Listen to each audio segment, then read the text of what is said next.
good night. This is update from May 6, 2022, day 72 of the war, end of the date update.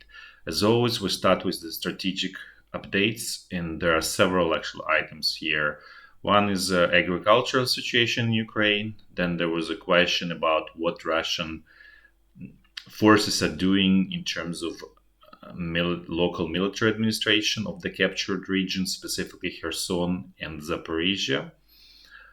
And then we're going to look at their organizational structure of the Russian mechanized brigade, and we're going to look also at the Russian tank brigades, and then we're also going to look at the discussion that's going on internally in Russia, within Russian military and the political groups regarding full-scale mobilization. So let's start first, and then we're going to do a walk through the front line, as we always do. So let's start with first item is agricultural output in Ukraine. So as just general information, Ukraine was able to plant only 49% of the land that it usually plants. So that really means that given that Ukraine keeps about 20 to 25% of the agricultural output to itself, like for internal consumption, that really means that Ukrainian agricultural export will drop by about 2/3 to a half. So that's significant reduction. And that's also assuming that Ukraine will be able to export that smaller portion, because right now railroad infrastructure is being destroyed, and that's usually how the agricultural export is happening. They use railroad carriages to bring grains to the ports and then load them on the ships, and then they go to the final destination. So at this point, there was idea of bringing the grain harvest to Romania, which is very close. That does not increase shipping costs that much. However, Russian forces destroyed the main railroad bridge here with the rocket hits. So that creates essentially a bottleneck and a problem with that route. So at this point, it seems like worst case scenario, Ukraine won't be able to export much at all. Even it will have something for export, but much lower amount. So that's was item number one. Number two, about what Russian military or Russia as a political power doing with the captured territories, specifically Kherson region, which is this one. This is Kherson region. And then portion of the Zaporizhzhia region that they captured. So what's going on there is they plan to keep what they say, keep them forever. So basically they just want to annex them similar to the rest of the territories, how they did. And at this point, they changing education from Ukrainian language to Russian language, and changing educational materials like books to Russian books. Basically, it's bringing Russian propaganda and brainwashing children into sort of Russian Russian political agenda and so on. Then they also economically they introducing Russian currency, ruble, and so that's going to be the main means of exchange there. So basically, they try to integrate from all angles, cultural, educational, economical, this area into Russia. At the same time, we're hearing complaints from the local farmers that they basically the day harvest is being like last year harvest being expropriated from them. We don't know how credible this information is, just sharing. So that's item number two. Item number three is internal discussion in Russia regarding full-scale mobilization. And by full-scale, so essentially there are two opposites in Russia. The political top, who clearly says there won't be any mobilization in Russia. That's it. And then military bottom, and specifically sort of like field commanders, right? So the commanders who are in charge of the units on the ground, they say, okay, we need large mobilization, and they talking about number of 600,000 to 800,000 new conscripts for the Russian army. So at this point, there is a discussion going on inside of, call it, Russian society on the next steps. And for now, because then there is clearly not enough Russian troops right now in Ukraine, as we discussed before. Russian side is on strategic defense here in Kherson region, as you can see, that's here. And then they also on a strategic defense here straight east of Kharkiv, and you will see that when we're gonna go through Frontline, you'll see it much more clear what's going on there. The only place where the Russia continues, call it limited scale offensive, is this Donbas salient. There is a pressure essentially from actually right now 3 sides. The northern here, then the northern pincer of the potential encirclement. Then there is a southern pincer here, and then there is pressure here from straight from the east and kind of like northeast here on Severodonetsk, and we're gonna see it more clearly from the walk through the front line. Now, having discussed that, let's actually look a little bit more into the structure of the Russian military forces, and we're gonna go back to the mechanized brigades that we discussed yesterday. So this is just a reminder. This is everything that's available. They call it roster of Russian mechanized brigades, and as we said, they are backbone of the Russian military. And so there are 33 based on our information. Then this is what's being so far used up, right? This is Kiev East group. Then there is Izyum bridgehead group. Then we don't know where this one was used, and then other locations, right? So this is what's being used. So this is what's left that can be potentially used. And we're also learning that a couple of brigades from this roster may have been used already. So we're seeing some reports that 136 has been used before and 36. So we're still trying to confirm that information. But this is what's left, right? So now let's actually do a little deep dive on the Russian mechanized brigade and see what it is. It's actually, in a summary, it's actually pretty well-rounded, very actually good military, kind of like a ball of military unit. So there are sort of we call it type A and type B. There is no formal kind of like name like that, type A or type B. This is we just distinguishes it, like just for our own understanding. And the difference between type A and type B is that type A brigade has 2 tank battalions, which means that they have roughly 60 T-72s. And then they would have 2 infantry battalions. And sorry if we forgot here AB. And then actually let's look then, because infantry battalions themselves can vary as well into 2 types. So, and again, we're just calling it for the sake just to be able to refer to something. So there's infantry battalion A. It has about 540 soldiers, and it's using exclusively BTR. They have 49 of those. And this is the heaviest equipment, heaviest weapons that they have. So as you can see, the heaviest is actually 120 millimeter mortars, which they have 8 of those. Then they have anti-tank missile, equivalent to Ukrainian Stugna, probably a little bit worse, but essentially kind of like that. And this is essentially recoilless cannon, about 75 millimeter in diameter, but essentially it's kind of like shooting missiles in a way as well.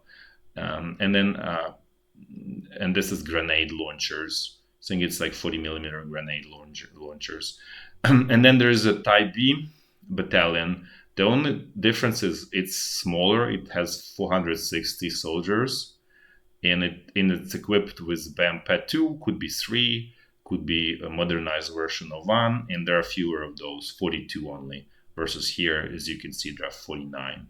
So that's a main difference. And actually, even more so, if we do even deeper dive, we didn't show it here, but what's really happening is in the battalion, there are only 3 companies.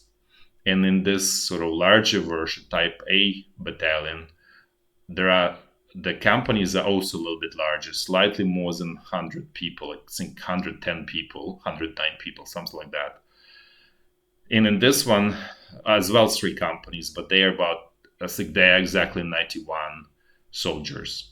So as you can see, the actual, call it fighting force, out of 540, it's really about 330 soldiers. That's actually, so who is going to be actively on the front line.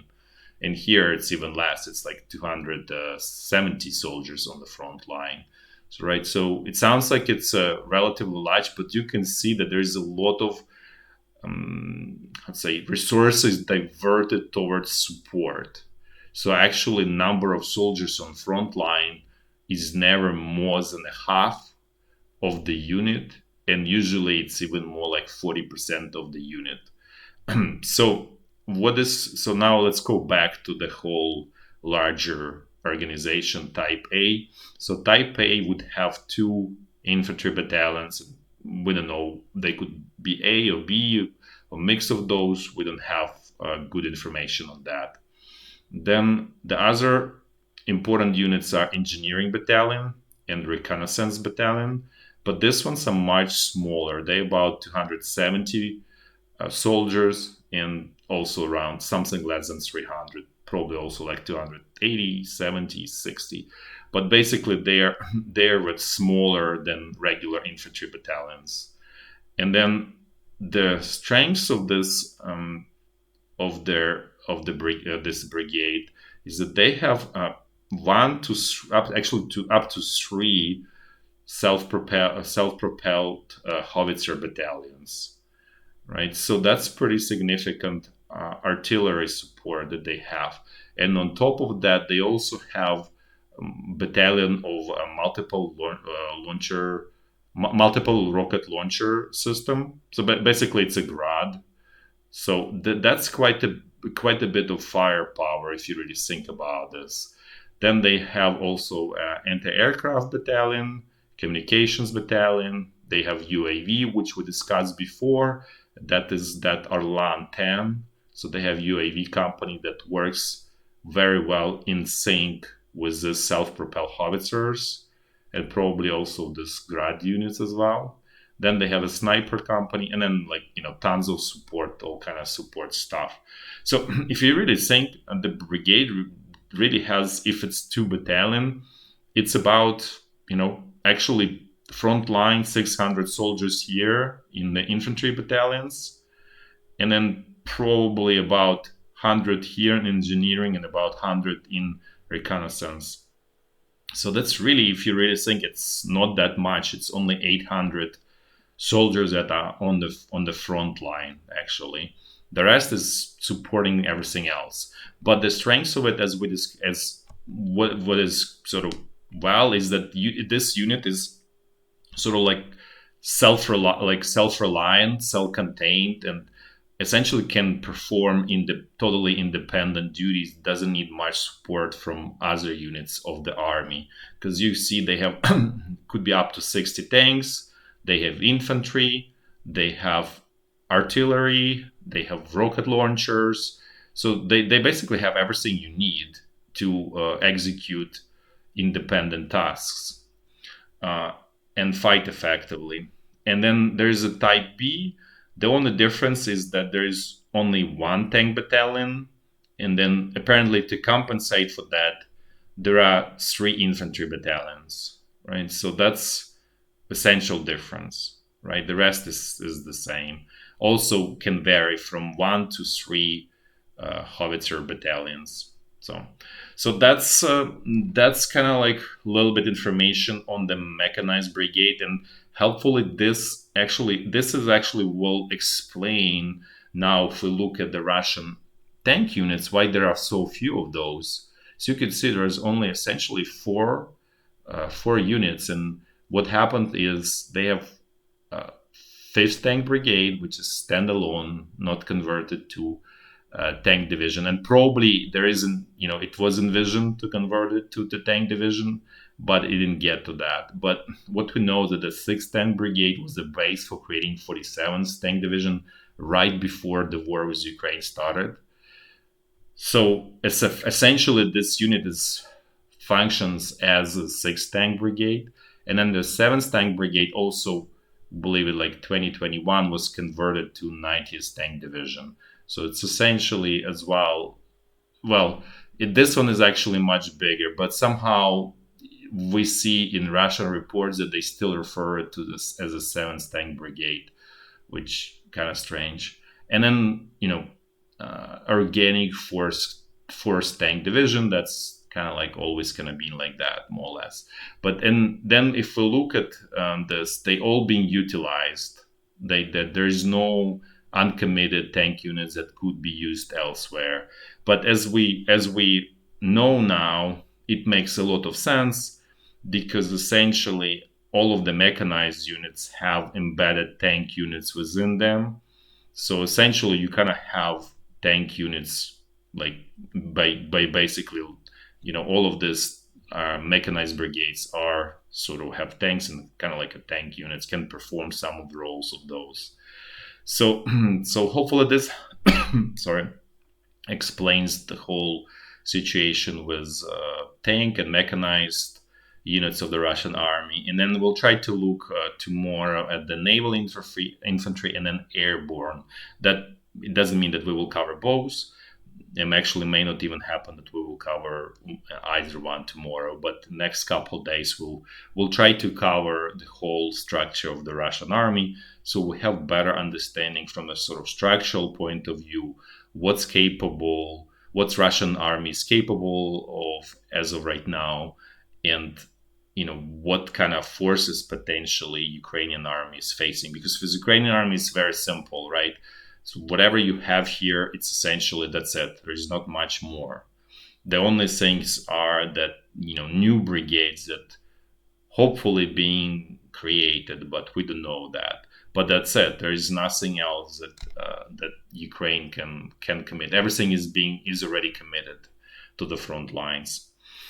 So and now let's do our usual frontline walkthrough in a clockwise fashion, and we're going to start with from the north. We're going to look at the situation here in Kharkiv area. So let's look what's going on here. As we discussed, we're seeing more and more confirmation that Russia withdrew its battle-worn units behind the Russian border, which they know Ukraine will never cross. It's kind of like a safe area for them. And basically then Ukrainian units are slowly squeezing out Russian screening units. Like basically it's a third-rated military units from DNR and LNR. They poorly equipped, like relatively low motivation and so on. But they use as a screening troops, and so screening forces. So they being slowly squeezed out, and we're saying that eventually in like 3, 4, 5 days, maybe a week, this front line will look similar to how it looks here. So we believe that this will, like here to Siverskiy Donetsk river, this probably will look very similar how it looks right here along the state borders. So, however, this actually may potentially pose some risk, because then Ukrainian troops will be very close to this town called Vovchansk, which is one of the main logistical hubs for supplying Izyum bridgehead, Russian troops on Izium bridgehead. As you can see, so this is relatively large also logistical hub here on the Russian side. Then supplies go to Vovchansk, then they direct it to Prikolotny, then they kind of go like this. They go to Kupiansk, and then from Kupiansk to Izyum, and then they go down south to Izium bridgehead. So this little bit, but there is also alternative here from this side. So maybe Russian forces are not terribly concerned because there is alternative here, alternative route. If this somehow gonna get affected, because it probably already could be affected by the artillery fire here. So okay, so this is another thing. We confirmed that the 72nd Brigade is actually attacking here in this area around Stary Saltiv. Not we saw that yesterday. We saw that they are here around Chuguyev and Malinivka. It turns out it's actually here. So it was a little bit incorrect information that we had yesterday. So now let's move a little bit south, and we're gonna look at the Izium bridgehead and Liman bridgehead. So let's look there. Here in Izium, no changes, everything stable, the same, just ongoing. Like, but there is a fighting, obviously, but there is no progress by either side. Here on Liman bridgehead, the same situation. There is no progress. There's intense fighting, but there's no progress by the Russian side. Ukrainian is obviously we believe it's a delaying tactic here. So now let's keep going. We're gonna look at the tip of the Donbas salient here, and the situation there is actually getting kind of dangerous for Ukraine. As we discussed before, Ukrainian troops were squeezed out from Rubizhne, and there was intense fighting for the village called Voyevodivka here, and it changed hands several times. We still the fighting is still going on there, so we don't know who is finally sort of holding it, and Frontline is somewhere around this area. We don't know exact front line, so this is a little bit of assumption here. However, what we do know is that Russian side made quite a bit of progress here from the south, so it's basically now on the outskirts of Severodonetsk, town Severodonetsk. So they captured a village called Voronova and Borivsky. So they basically kind of squeezing out Ukrainian troops slowly but surely, and making this the area on this bridgehead smaller and smaller here. There's another kind of more dangerous development is that Russian troops trying to establish pontoon bridges here again on the other side from village Bilogorivka here. They were repelled, and then they're also trying to do it here as well. So they're trying in several places, and we wouldn't be surprised if they try somewhere else along this, along the river. But so far they were repelled, but it's very dangerous situation and for Ukrainian side. So because effectively, if they manage to do that, then there is sort of essentially you can do encirclement here, and that's really what that means is that Ukrainian side will have to withdraw towards west from Severodonetsk, Lysychansk, and Rubizhne already was abandoned. So basically this whole front line will collapse if Russian troops will establish bridgeheads here and start to making progress, because as you can see, there is this main road here that kind of feeds Ukrainian troops in Severodonetsk and Lysychansk, and it's not that far away from Bilogorivka. If Russian troops, establish bridgehead and they start moving, then there's other sort of supply routes like this, but still it creates a lot of tension and difficulty. Now let's look what's happening here. Here's Russia troops essentially control village of Nizhny, still ongoing fighting for Orikhove. So obviously Russian troops are trying to push as hard as possible from the south to basically, this is again the same idea of, okay, let's create encirclement. This is going to be southern pincer, this is going to be northern pincer, and then obviously they put pressure directly from east. So, but so far this southern sort of stretch looks pretty firm, and we'll see what happens here in the north. Let's and then actually Popasna is kinda, this is more precise situation in Severodonetsk. So as you can see, this is this village Voyevodivka that's changing hands, and it's unclear who controls this village at this point. And this is where Russian side managed to capture a village called Voronova and trying to attack from kind of southeastern direction, the Severodonetsk. Let's actually look at Popasna, because Popasna is directly related to this whole situation, because this is where Russian troops are trying to put effort, and they hope to break through here and create another opportunity for southern pincer. So if it doesn't work here around the Rihove, they're trying to create it from here through Popasna and kind of move north. But here situation is more or less stable. Ukrainian side still holds firm, about 40% of the town. So there is no progress here for the Russian side. Let's continue going, and let's actually look at the situation west of Donetsk, where the Russian side made some small progress, and let's see what's going on there. So what we're learning is that Russian forces managed to kind of create this little salient by capturing a village called Troitsky, and then essentially approaching and engaging in fighting over the village Novobakhmutivka. So there is fighting going on there. So this is kind of the salient. So they made some small progress here, and our understanding of it is this is directly related to the withdrawal of the bulk of the 79th Brigade towards north to Liman bridgehead.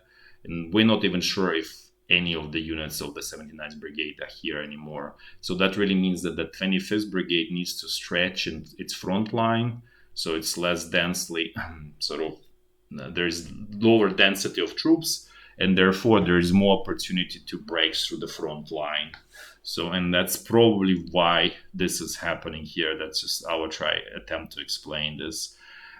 The attacks towards Avdiivka are not successful here. Marinka is the same, no successes here. So the only really progress, as we mentioned, is here around Novobakhmutivka. Let's continue going. Let's look at the Zaporizhzhia front line here. And this we kind of split it into two halves, kind of western section, which is majority of it, and then this eastern section of it. And the most important is eastern section, because that's where the Russian side is putting effort and trying to build the southern pincer to encircle troops in the Donbas salient. The western section is relatively stable. We're not saying it's in perfect position, but it's in better position, let's put it this way. So let's actually look here. Right now, the Russian progress was stalled, as we discussed before, because the Ukrainian side brought in more capable units, specifically 128th Brigade. And we don't know, if it's all brigade or majority of it, or 2-3 battalions. We don't know exact size. But then we do know that this is entire regiment here, Azov Kyiv. So that creates enough of the stopping power on Ukrainian side, and there's no new progress here from the Russian side. So beyond that, this is how this wedge looks like that Russian side managed to kind of create here. But so far it's being kind of successfully plugged. Beyond that, there is nothing new here around Kaminsky, nothing new around Orikhiv. Still, everything still, whatever the front line was, it still remains in the same sort of position situation here. Now let's keep going west and look at the Kherson bridgehead.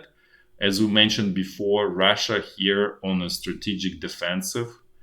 So they essentially control almost all of the Kherson region, with the exception of this northern parts, which are tiny. And they kind of happy for now, given that they're severely lacking resources to do anything else. And again, as we mentioned before, the role of this whole Kherson bridgehead is really just to protect this fresh water channel. Okay, that's all for today. Thanks for watching, and until tomorrow, bye bye.